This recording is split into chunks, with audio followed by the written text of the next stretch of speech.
Hello and welcome back to Harriet's Custom Computer Art Plus. If this is your first time visiting, thank you for stopping by, and please don't forget to subscribe and hit the like button.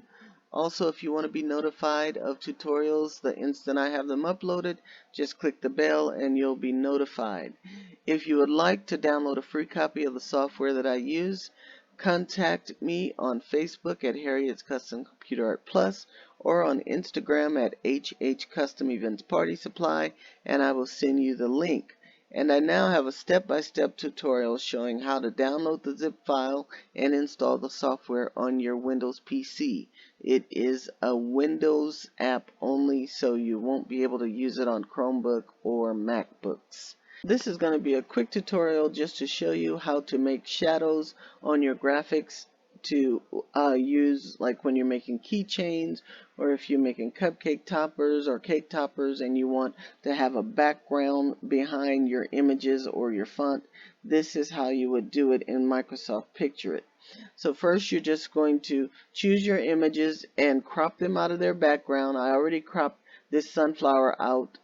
It had a white edge. I've already cropped out that edge. Now I'm going to do the same thing for the PJ Masks. So I'm going to zoom in to the PJ Mask. Actually, first I want to put the PJ Mask over the sunflower because I want to keep everything on this page, and by doing it this way it will keep everything on the page, but it'll keep each of the images separate. So I'm going to go to cut out of picture by color selection.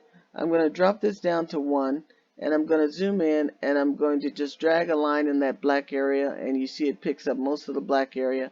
Now I need to click in the little areas that remain, like here between his legs, and right here around her neck, and right here around his neck. I'm going to zoom out, and I'm going to hit next.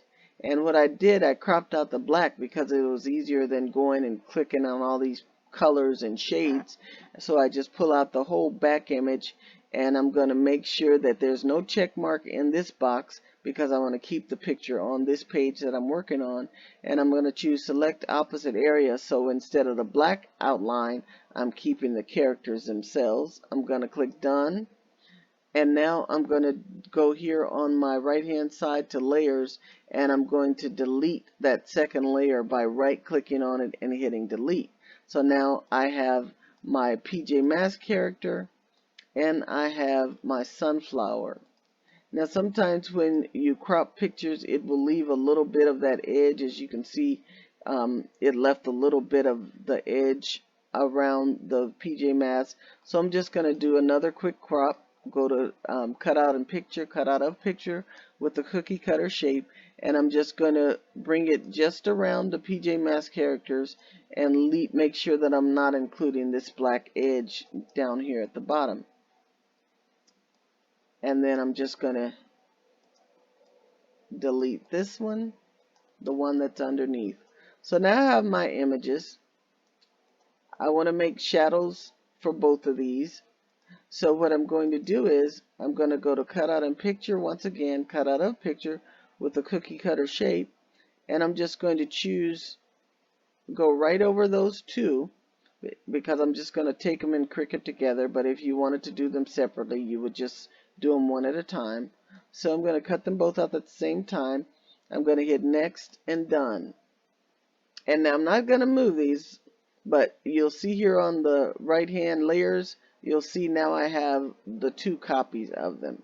So for the two underneath, I'm going to click on over here on the right hand side, I'm going to click on the sunflower, then I'm going to hold the control key and I'm going to click on the PJ Mask that's on the lower level. These are both on the lower layer.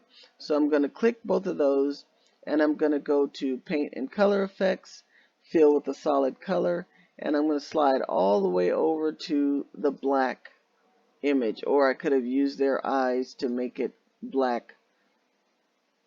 That has a little blue in it. So you can either click in the picture to choose your color, or you can just move this inner ball all the way to this inside area where it's in complete black. And I'm going to hit done. And now you see here on the right hand side it changed those two bottom layers to black. Now I can either do them together or separately, but I'm going to give them the same size edge. So I'm going to go to Edge Effects. I'm going to choose Highlight Edge. They give you all these choices. I'm going to choose this one, which is the thick under edge. And now I'm going to go here to customize the edge. And you can make it as small or as large as you like it. Now I'm going to make it -25 because I've used that edge before and I liked it. So I'm going to go ahead and make it -25. And I'm going to go here to colors and I'm going to change that edge to black. You've just made your shadow for the flowers.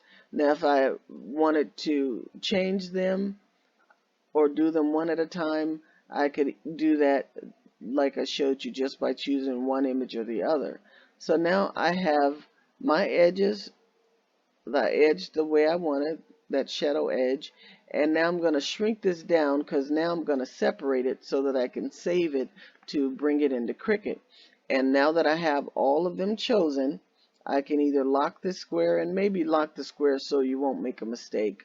You just lock the little puzzle piece by clicking on it, and I'm going to shrink them down so that I can separate them and have my shadow in one area and my image in another. So now that I have them small enough, I'm going to click on the puzzle piece again to unlock them, and I'm just going to separate them by bringing them down. And I can move these. It doesn't matter whether you move them together or separately. These two I cut them out attached, but if you had cut them out separately, you could have moved them separately if you want to. So now I have my shadow and my flowers. Now if ever you want to resize them, always resize them together so your shadow will still fit perfectly when you take it into Cricut. Now I'm ready to save it. So now all I have to do is go to File, Save As. I'm going to click the arrow next to Picture It Format and slide down until I get to Portable Network Graphic, which is a PNG, which is virtually the same as an SVG when you take it into Cricut. And I'm going to just call this Shadow and save it.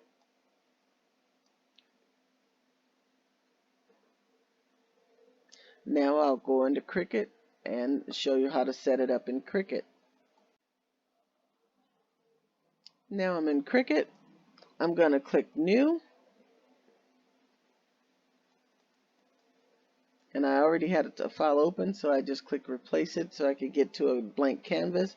I'm going to click Upload, Upload Image, Browse, go to wherever you save the file, choose that file.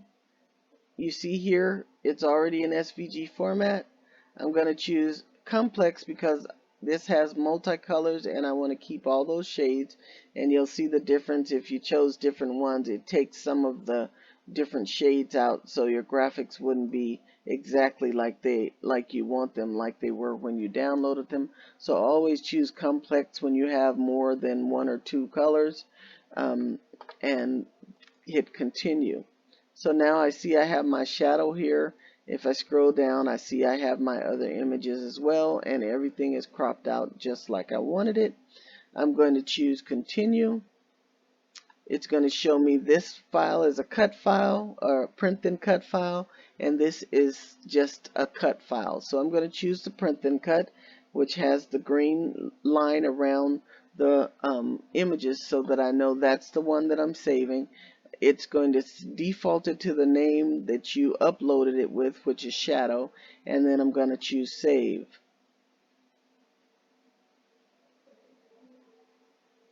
Once it's saved, you click that image, it puts a green line around it, around the edge of it again, and I'm going to choose Insert Image. Once I have it on my page, all I have to do is cut it apart and set it up for print and cut.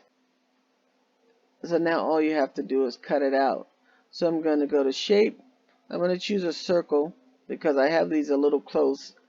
I would have probably saved them farther apart so I wouldn't have to make too many adjustments. But I'll just use the circle. I'm going to unlock it, pull it up to the edge, and I'm just going to put it around just that upper image. I'm going to slide in from the side or the top so that I've chosen the oval now and the images, and I'm going to hit slice. I'm going to click on this outer oval and delete it, but I'm going to keep this cut file right here.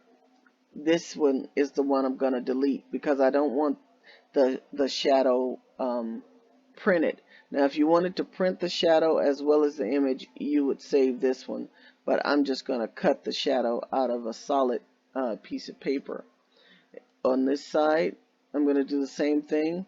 I'm going to add a circle, go to shapes and add a circle, and I'm going to cut out just this flower file.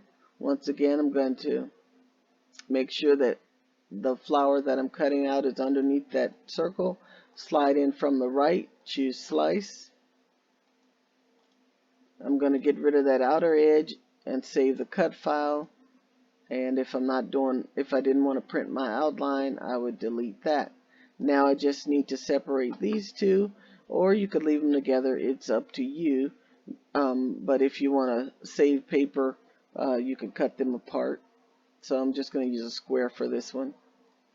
Unlock it and pull it across PJ Mask, and that would automatically cut these apart once I hit slice. This time I'm going to delete all the gray because these I want to print. So now you have all your pieces. You can check it again to make sure that the shadow fits or looks well behind it. And that looks good. I don't have this one centered, but I know that once it's cut out, when I'm gluing it together, I will center it. But it shows you that you have your shadow. Now you're ready to just save this file, or if you want to resize it, if you're making cupcake toppers or whatever, and you want to resize it, make sure that you always resize the two pieces together so that they will fit up perfectly when you cut them out. So all I did was drag from the top until I had both of those within this rectangle, and then you just resize them to whatever size you want, or you can go up here and just type in the number of inches that you want and it will resize them for you. Do the same thing here, and then you're ready to go to make it, and you have your print and cut images here, and then you just have your shadows here, and you're ready to go. I hope this has been helpful to you. If it has, don't forget to hit the like button, and once again, if you haven't subscribed, please do, and hit the bell if you want to be notified the minute I have up new tutorials. Thank you for stopping by, and I'll see you next time.